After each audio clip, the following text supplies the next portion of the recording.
L'amour de Dieu est vraie paternité, et attention pour l'humanité, nous enseigne à répondre au mal par le bien pour transformer la mort en vie. C'est ce qu'a rappelé Benoît XVI dans la catéchèse de l'audience générale consacrée à la paternité de Dieu. Un thème difficile à faire comprendre aujourd'hui, a noté le pape, car à cause des rythmes de vie, de la désagrégation familiale, surtout en Occident, les modèles positifs et éducatifs de paternité deviennent moins nombreux. Toutefois, la foi et la relation avec Dieu aident dans le parcours de foi et de vie. Nous voudrions une toute-puissance divine selon nos schémas mentaux et nos désirs. Ainsi, devant le mal et la souffrance, il devient pour beaucoup problématique de croire en un Dieu Père et de le croire tout-puissant.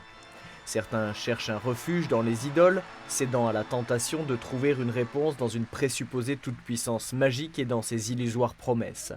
Cependant, a encore expliqué Benoît XVI, quand nous disons « Je crois en Dieu le Père Tout-Puissant », nous exprimons notre foi dans la puissance d'amour de Dieu, qui en son Fils mort et ressuscité défait la haine, le mal, le péché, et nous ouvre à la vie éternelle, celle des fils qui désirent être pour toujours dans la maison du Père. In nomine Patris et Filii et Spiritus Sancti.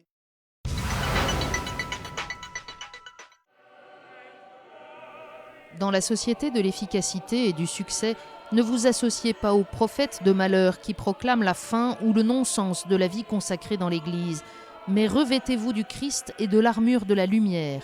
C'est avec cet encouragement que Benoît XVI a salué les religieux et religieuses qui participaient à la messe pour la fête de la présentation du Seigneur.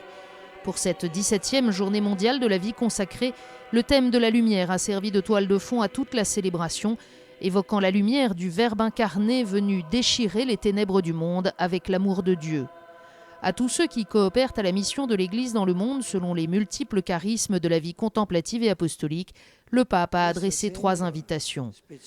Tout d'abord, il leur a demandé de nourrir leur foi pour éclairer leur propre vocation et d'être toujours avec le Christ pour reconnaître la sagesse qui réside dans la faiblesse. Ensuite, il a souligné que c'est à la lumière de la résurrection qu'il faut apprécier les joies et les peines du temps présent pour que la vie consacrée, marquée par la faiblesse des petits, par l'empathie avec les sans-voix, devienne un signe évangélique de contradiction. Enfin, le pape les a invités à renouveler la foi qui fait d'eux des pèlerins en marche vers l'avenir. Par vos souffrances, vos sacrifices, par le don de soi, a conclu Benoît XVI, soyez la lumière qui évangélise les nations, faites resplendir la bonne nouvelle comme parole de vérité.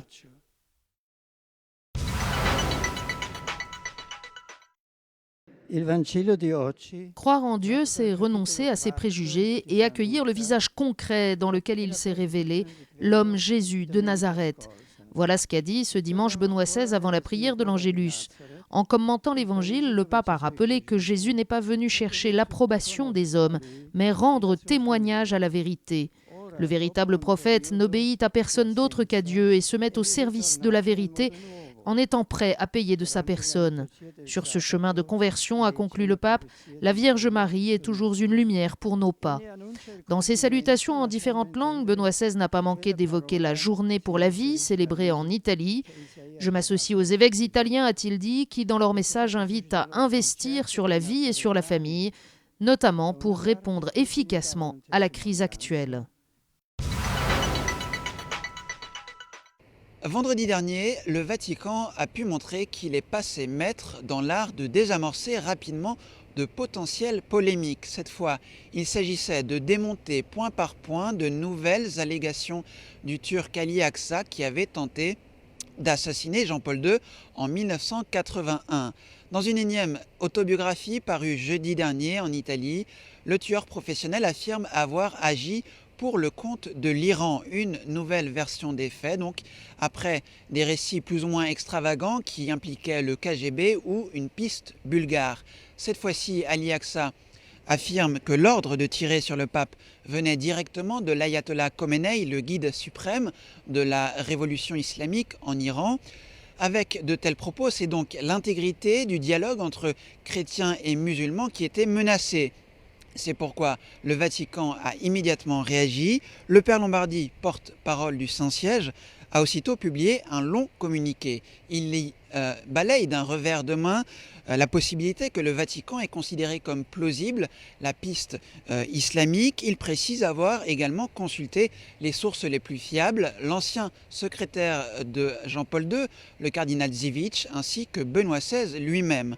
Le Père Lombardi profite de l'occasion pour nier en bloc d'anciennes affirmations d'Ali Aqsa. Il affirme ainsi: il n'est pas vrai que Jean-Paul II ait invité Ali Aqsa à se convertir au christianisme. Il n'est pas vrai que le cardinal Ratzinger ait envoyé des lettres à Ali Aqsa. Pour décrédibiliser un peu plus les propos du tueur turc, le Père Lombardi recourt parfois à l'ironie. Il estime par exemple que les 101 versions des faits qu'Ali Aqsa ait données jusqu'à présent sont un peu trop nombreuses pour que l'on puisse y croire. À l'évidence, la réponse immédiate du Saint-Siège a été très appréciée à Téhéran. L'ambassade d'Iran auprès du Vatican n'a pas manqué de reprendre et de diffuser le communiqué du Père Lombardi qui écarte tout soupçon d'une implication du pays dans l'affaire Ali Aqsa. Je vous dis à la semaine prochaine.